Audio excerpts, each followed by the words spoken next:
하나님 말씀 보겠습니다.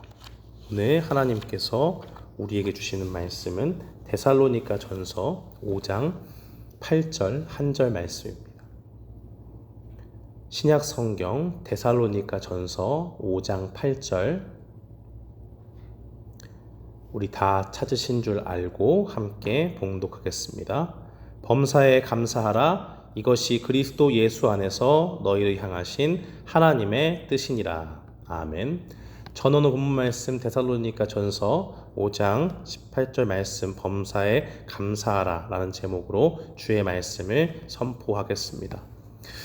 오늘은 맥주 감사 주일입니다. 우리 한국에서 옛날에 농사를 지으면 이모작을 지었죠. 그러니까 1년에 농사를 2번 했는데, 특별히 이제 6월 초중순이 되면은 보리를 수확하는 시기가 됩니다. 그래서 한국적인 상황들 가운데서 이제 구약의 절기와 연관을 시켜서 추수의 그 개념을 가지고, 그래, 우리도 그러면 하나님 앞에 모든 것들을 추수를 잘 할 수 있도록 은혜를 주셨으니까 그것에 대해서 감사하자라는 그 마음을 가지고 하나님 앞에 드렸던 것이 바로 맥주 감사 주일입니다. 그래서 이 6월 한 달 동안 추수를 다 마치고 7월 첫째 주가 되면 한국교회는 맥주 감사 주일을 드리면서 모든 곡식을 잘 이렇게 수확할 수 있도록 은혜를 주신 하나님을 바라보면서 그 상반기를 돌아보면서 하나님 앞에 감사하는 겁니다. 그렇기 때문에 우리가 지금 농경사회를 살고 있지는 않지만 현대적인 의미로서 이 맥주 감사 주일의 의미는 1월부터 6월까지 1년의 반을 하나님의 은혜로 잘 살았습니다라는 감사의 고백을 가지고 주님 앞에 나아가는 겁니다. 어느 날 저는 한 번도 본 적이 없는 사람의 이야기를 듣고 울컥 눈물이 났던 경험이 있습니다.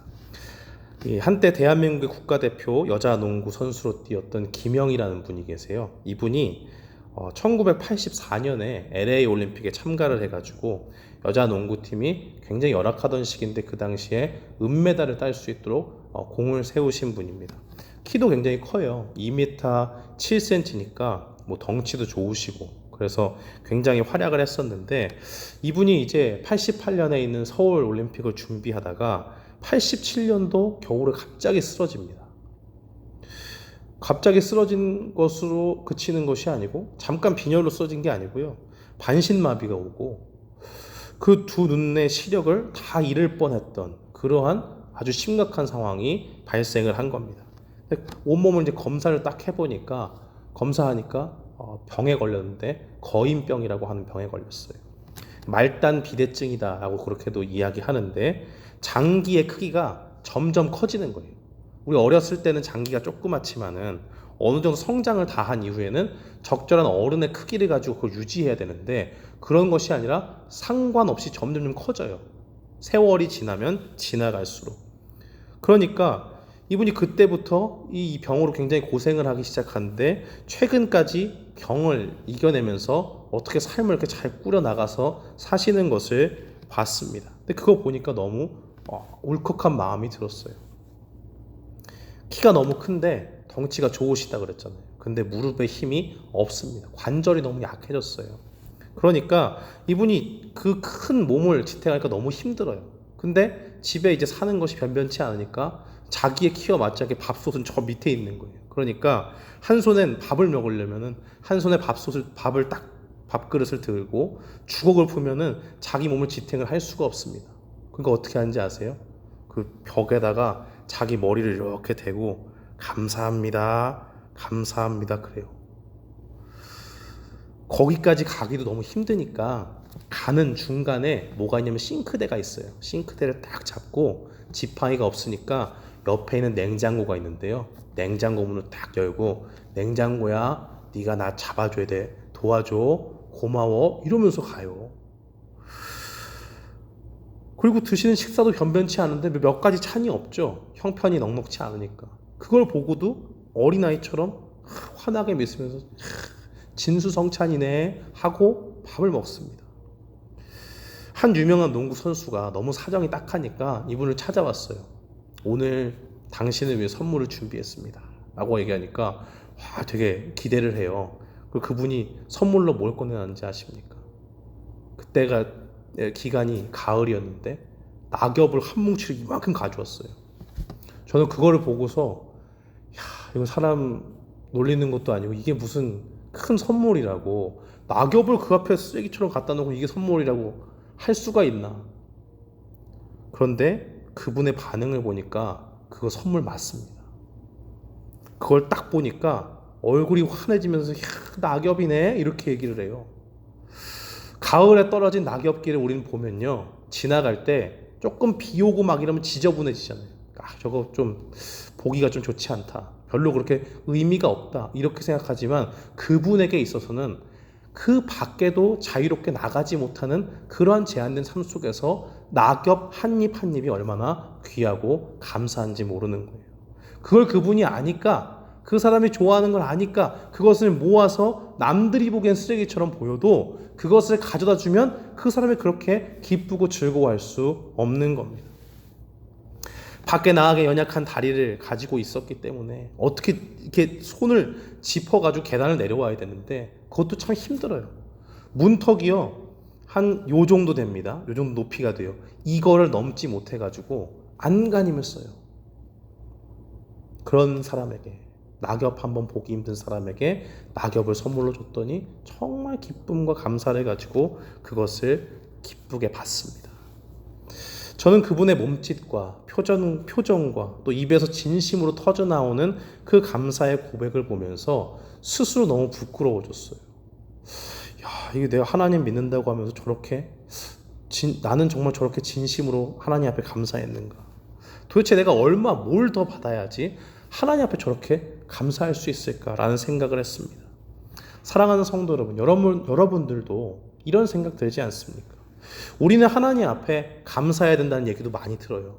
성경에 보면 감사하자 이런 말도 많이 있고 자주 듣고 서로 우리가 하나님께 감사해야지 격려도 하지만은 실제로 우리의 삶 가운데 진짜 감사가 넘치고 있습니까?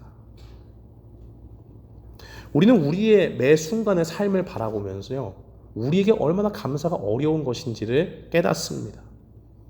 말로는 그냥 내뱉을 수 있어요. 그래, 하나님 앞에 감사해야지. 몸이 건조하게 뱉을 수 있어요. 그러나 정말 하나님이 기뻐 받으시는 그 진실된 감사의 고백을 올리는 것은 쉽지 않다는 것을 깨닫습니다. 우리는 자동적으로 우리의 형편을 먼저 봐요. 형편 속에서 어려움을 당하고 우리가 쉽지 않은 인생길을 살면서 우리는 하나님 앞에 감사할 것을 찾기보다는 내 앞에 놓인 불평거리에 더욱더 주목합니다.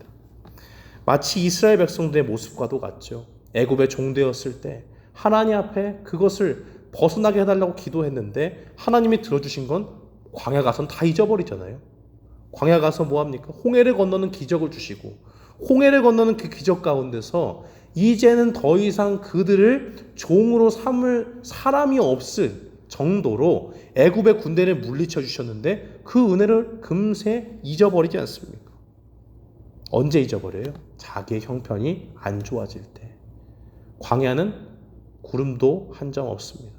구름 기둥과 불 기둥으로 인도를 해주시는 그 과정 가운데 하나님의 큰 은혜를 입었어요. 근데 그 길을 가면서 무엇을 불평합니까? 감사할 거리가 낮에도 있고 밤에도 있는데요, 보지 못해요. 그저 물이 없다, 마실 물이 없다, 우리에게 고기가 없다, 이러니까 벌써 불평하기 시작하고 하나님이 괜히 우리 여기 죽이려고, 우리를 비참하게 죽이시려고 여기에 모이게 하신 것 아닌가. 모세 말고 다른 선지자를 다른 지도자를 세워서 우리가 애굽으로 돌아가자 라고 하는 그런 망령된 말을 하는 겁니다. 우리는 이스라엘 백성들의 모습을 보면서 무엇을 깨닫습니까?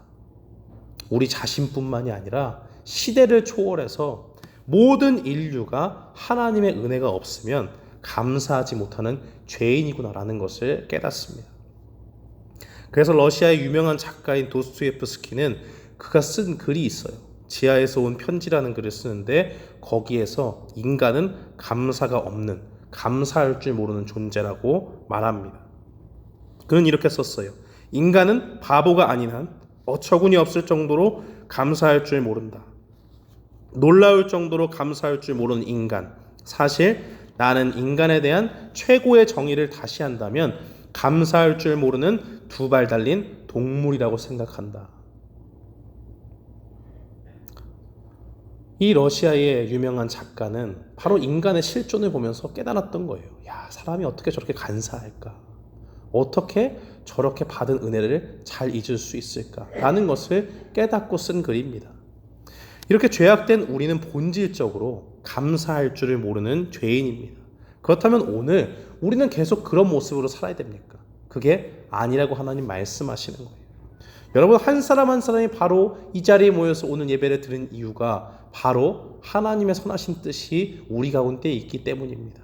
여러분이 감사를 잊고 살았다면 이제 다시 남은 하반기 동안 하나님이 주실 그 은혜를 기대하면서 감사의 삶으로 삶을 채워나가기를 원하시기 때문입니다. 하나님께서는 지금 이 시간에 나는 왜 감사의 사람으로 살지 못했나 하는 그 질문을 우리 스스로 갖게 하시고 다시 감사의 사람으로 우리를 빚어나가시기 원합니다.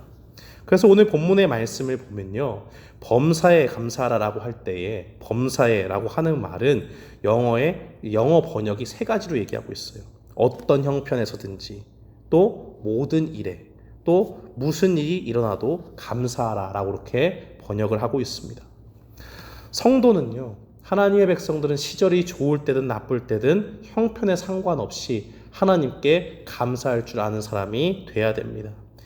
어떤 일은 우리가 생각하기엔 너무 커요. 크고 중요한 일인데 하나님이 도와주셨습니다. 그래, 그럼 이건 감사해야지 라고 하고, 내가 생각할 때는 이건 내 힘으로도 충분히 할 수 있는데 라고 생각하는 그 작은 일도 하나님 앞에 빠짐없이 감사해야 된다는 것을 이야기합니다. 또 우리는 우리 스스로가 인생의 주인이 되어서 우리가 원하는 길만을 가기 원하죠. 우리가 원하는 것을 하나님께 구하고 그 일이 우리 욕심대로 이루어지기를 바랄 때가 있습니다. 그러나 하나님께서는 우리가 원하는 대로 그 길에 우리가 원하는 것들을 주시지 않는다 할지라도, 그리 아니하실지라도 하나님께서 주신 모든 것들을 바라보고 주님 앞에 감사하기를 원하십니다. 바로 그것이 하나님께서 주님의 성도들에게 원하는 삶입니다. 이 편지를 받고 있는 데살로니가 교인들의 상황은 어떤 상황이었을까요? 그들은 엄청난 핍박을 받고 있었습니다. 데살로니가전서 3장 4절에 보니까 우리가 너희와 함께 있을 때에 장차 받을 환난을 너희에게 미리 하였는데 과연 그렇게 된 것을 너희가 아느니라 라고 그렇게 말합니다. 바울과 함께 했던 그 선교팀이 가서 주의 복음을 전했는데 누가 봐도 이제 고난의 때가 다가오고 있어요. 그것을 미리 예견했는데 실제로 그들이 믿음 가운데 핍박당하는 것을 보게 되었습니다. 데살로니가 전서 3장 5절 말씀해 보니까 이러므로 나도 참다 못하여 너희 믿음을 알기 위하여 그를 보내었느니 이는 혹 시험하는 자가 너희를 시험하여 우리의 수고를 헛되게 할까 함이니라라고 그렇게 고백을 합니다. 복음 가운데서 부르심을 받았지만 혹시 사탄의 공격이 거세서 그들의 믿음이 흔들렸을까 봐 사도들은 어떻게 해요? 선교팀이 디모데를 급하게 보냅니다. 그들의 믿음을 사탄이 혹시 흔들지 않을까라고 하는 생각 때문에. 그 당시 핍박이라고 하는 것은 하나님의 복음 때문에 잡히고 죽임을 당하고 가족을 잃고 하는 일들이 있었는데 그 어려운 상황 가운데 하나님은 그들에게 범사에 감사하라고 말씀하시는 겁니다. 사람의 목숨이 왔다 갔다 하는 시점에 옆에 있는 사람도 다 잡혀가는 그 시점에서 정말 믿음을 지키고 감사할 수 있겠습니까? 잠시 우리를 그 상황에 대입시켜 보더라도 우리가 정말 그 데살로니가 교인들과 함께 살았다면 우리는 정말 감사할 수 있을까라는 그러한 의문이 생깁니다. 하나님은 왜 그렇게 힘든 상황 가운데 있는 데살로니가 교인들에게 감사라고 이야기합니까? 그들이 할 수 없는 것을 하나님이 원하시는 것이 아닙니다. 왜냐하면 그들에게는 그 모든 어려운 형편을 이겨서 하나님 앞에 감사할 수 있는 그 은혜를 주셨기 때문입니다. 데살로니가 전서 1장 9절로 10절 말씀은 증거하기를 너희가 어떻게 우상을 버리고 하나님께로 돌아와서 살아계시고 참되신 하나님을 섬기는지와 또 죽은 자들 가운데서 다시 살리신 그 아들이 하늘로부터 강림하실 것을 너희가 어떻게 기다리는지를 말하니 라고 그렇게 증거합니다. 우리가 범사에 감사한 삶을 살려고 하면 어떻게 해야 됩니까? 우리가 어떻게 하나님을 알게 되었고 우리가 생명의 주 되신 주님을 어떻게 믿음으로 고백하게 되었는가, 바로 그 은혜가 어떻게 우리에게 주어졌는가에 대한 묵상이 필요합니다. 데살로니가 교인들의 삶은요, 우상을 버리고 완전히 새로운 삶의 방식으로 나아가는 거였어요. 옆집 사람도 앞집 사람도 내 주위에 있는 사람들이 다 우상을 섬겨 나가는데 그 가운데서 믿음을 지키겠다고 나는 하나님만 섬긴다라고 선포하는 일입니다. 그것 때문에 잡히고 도망을 당하고 나에게 손해를, 물질적인 손해뿐만이 아니라 육신적인 피해가 와도 그것을 그저 감당하는 것에 있어요. 여러분, 이걸 어떻게 이성적으로 논리적으로 설명을 할 수 있습니까? 사람은요 정말 무서운 존재예요. 왠지 아십니까? 아무리 좋은 억만금을 준다고 할지라도 자유를 박탈당하잖아요. 그러면 견디지 못해요. 견디지 못합니다. 자유를 다 박탈하고 돈을 많이 줄 테니까 감옥에 가라 라고 이야기하면 어느 정도 회유되는 사람이 있지만 그것을 치욕으로 여기고 견디지 못하는 그런 사람들이 있잖아요. 왜 그런 줄 아십니까? 자유를 박탈당하니까 그런 거예요. 거기서 제한된 삶이 있고 내가 원하는 대로 하지 못하는 그 일련의 시간들이 너무나도 고통스럽기 때문에 바로 그것을 견디지 못하는 겁니다. 그래서 죄인들을 감옥에 가두는 이유가 거기 있어요. 자유를 박탈하는 것이 인간에게 얼마나 극렬한 심판인지를 보여주는 겁니다. 그런데 이 사람들 보세요. 하나님께서 이 사람들에게 돈을 준다고 회유했습니까? 그런 적 없습니다. 그저 그들이 죄인 가운데 있었지만 하나님의 은혜 가운데 하나님의 구원받은 백성임을 깨닫게 하셨습니다.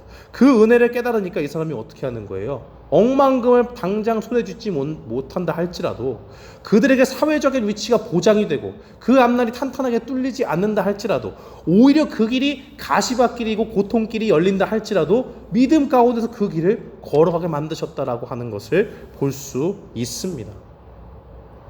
바로 이러한 은혜가 그들 마음 깊이 깨달아졌기 때문에, 그래, 내가 이 세상 가운데 고난나고 힘들 수 있지만 이것이 끝이 아니다.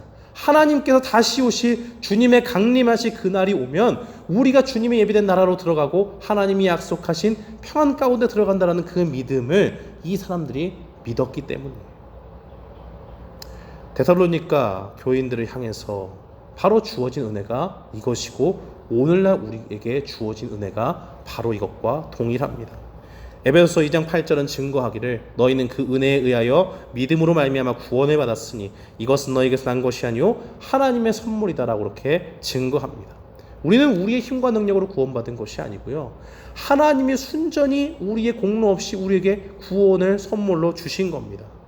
어떻게 우리가 주님을 발견하게 되었습니까? 열심히 탐구해서 발견했나요? 공부 열심히 했습니까? 그런 거 아니에요. 하나님께서 어느 날 우리에게 찾아와 주시고 우리에게 믿음을 주셔서 한없는 은혜 가운데 우리를 하나님을 주님이라 고백할 수 있는 믿음을 주셨습니다. 우리는 죄악에 관심이 있고 하나님에게는 무관심하고 등을 돌린 존재였는데, 그 존재를 위해서 우리가 죄인 되었을 때에 그리스도를 통해서, 그 십자가의 사랑을 통해서 우리를 얼마나 사랑하시는지를 보여주심으로써 하나님의 크신 은혜를 우리가 받은 존재임을 깨닫게 하시는 겁니다. 사랑하는 성도 여러분, 바로 이 은혜를 깨달아야 우리가 주님 앞에 감사의 사람으로 나아갈 수 있습니다. 그렇다면 이 은혜를 깨달은 사람은 어떻게 살아갑니까? 이 땅에 살지만 이 땅에 얽매이지 않는 삶을 삽니다. 지금 보세요. 고난당하는데 그 믿음을 버리지 않고 꿋꿋이 지켜 나가고 있습니다. 우리의 삶은 이 땅에서의 번영과 이 땅에서의 잘 먹고 잘 사는 것으로 끝나지 않습니다.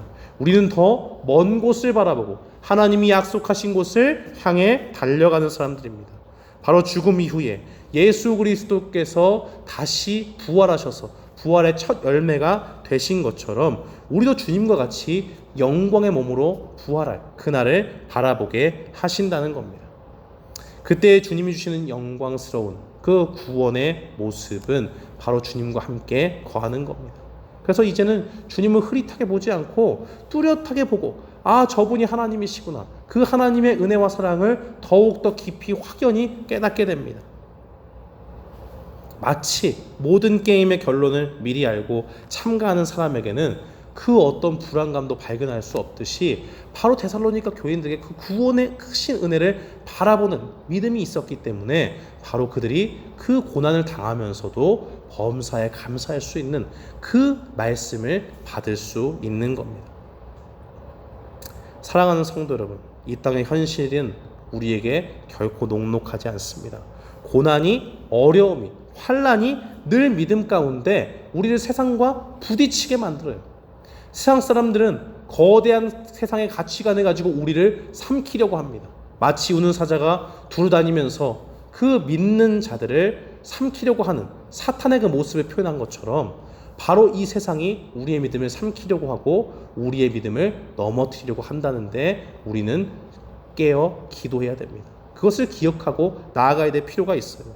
그렇기 때문에 이 세상을 우리가 살지만 우리의 속한 신분은 하나님 나라의 귀한 하나님의 자녀임을 깨닫고 우리의 신분이 하늘에 속한 하나님의 사람임을 분명히 깨달아야 됩니다. 그래서 성경은 증거하기를 우리가 이 땅의 시민이 아니라 천국 시민이라고 이야기하지 않습니까? 바로 그러한 것들을 우리가 바라볼 수 있는 그 믿음의 눈이 열려야 되는 겁니다. 그렇기 때문에 우리는 날마다 우리의 삶 가운데서 무엇을 해야 됩니까? 주님이 우리에게 주신 그 구원의 은혜가 얼마나 큰지를 날마다 깨닫기 위해서 주 앞에 나아가야 됩니다. 하나님, 내가 몸이 건조하게 감사한다고 구원해 주셔서 감사합니다라고 얘기했습니까? 그런 것이 아니라 정말 십자가에 달려 돌아가신 그리스도의 크신 사랑이 내 가슴에 확 들어오도록, 그래서 정말 내 마음과 뜻과 힘과 정성을 다해서 주님을 사랑하지 않으면 안 될 정도로 그 구원의 은혜에 날마다 감사하는 내가 되게 해달라고 주님 앞에 날마다 깨어 기도해야 됩니다. 그런 사람에게 참된 기쁨이 주어지는 거예요. 그런 사람에게 그 입술 가운데 참된 감사가 넘치게 됩니다. 세상에 속한 모든 것이 아무리 힘들고 어려울지라도 우리에게는 그것이 끝이 아니요 하나님이 약속하신 영원히 보장된 하나님의 영생의 구원의 복락이 우리에게 주어져 있기 때문입니다. 그러한 것을 바라보고 사는 사람들은 또한 이 땅을 살아갈 때 무엇을 고백하며 살아갑니까? 우리의 힘과 능력으로 이 땅을 산다 하지 않고 하나님이 주시는 도움으로 산다라고 그렇게 고백을 합니다. 그래서 시편 121편 2절 말씀은 증거하기를 나의 도움은 천지를 지으신 여호와에게서로다라고 그렇게 시편 기자가 고백하는 것을 보게 됩니다. 하나님께서는 우리가 금요일날 살펴본 바와 같이 구약 시대를 살았던 사람들에게 하나님의 절기를 주시고 그 주님의 은혜를 깨닫게 하셨습니다. 처음 열매를 얻는 절기인 초실절로부터 7 안식일을 세워서 초실절 이후에 49일을 하루하루 세라고 명령하십니다. 그 7주 동안에 1년 농사가 완성되는 완벽한 기후가 있어야 된다고 말씀드린 바가 있습니다. 한 주 동안에는 북서풍이 불어서 이 비를 살짝 가져온 서늘한 바람이 있어야 되고 나머지 6주 동안에는 남동풍의 뜨거운 바람이 불어서 그 이후에 밀을 수확하고 그리고 나머지 과실들 포도와 또 올리브와 나머지 다른 과실들도 계속 다 추수할 수 있도록 풍성히 얻을 수 있도록 그 모든 환경이 하나님의 손에 달려있기 때문입니다. 그러니까 농사는 지을 때 그 힘으로 농부의 힘으로만 드리는 것이 아니라 하늘이 도와야 되잖아요. 사람들은 하늘이 돕는다라고 얘기하지만 우리는 하나님의 그 손길 가운데 모든 은혜가 주어져야 한다고 믿습니다. 그렇기 때문에 우리는 이 땅을 살아가면서 하루하루를 이 맥추절을 살아가는 것처럼 살아가는 거예요. 7.7절을 지키는 것처럼 하루하루 주님이 주시는 은혜가 있는가 없는가를 살펴보고 주님이 이렇게 크신 은혜를 주셨구나 감사하구나 하루하루를 감사로 채워나가는 삶이 되어야 합니다. 하나님께서 그날을 세라 하신 이유는 바로 거기에 있죠. 모든 성도들이 구약의 백성들이 주님을 바라보면서 주님의 구원의 그 그림자인 그 절기들을 바라보면서 그 때를 지날 때에 우리의 하루하루를 지켜서 은혜 주시는 하나님을 바라보고 주님만을 의지하도록 하기 위하여입니다. 사랑하는 성도 여러분, 바로 이 은혜가 오늘 우리에게 있어야 될 줄 믿습니다. 우리에게 구원을 주신 하나님은 우리가 사는 날 동안에 하루하루를 주님이 주시는 감사로 채우기를 원하십니다. 그러므로 우리에게 잊혀진 그 주님의 감사가 있다면 그 구원의 크신 은혜를 깨닫게 해달라고 주님 앞에 기도하고 하루하루를 주님이 우리를 위해서 무엇을 주시는가 주목하면서 주님 앞에 늘 감사의 삶으로 영광을 돌리는 우리 모두가 되기를 주님의 이름으로 축원합니다. 아멘. 감사합니다.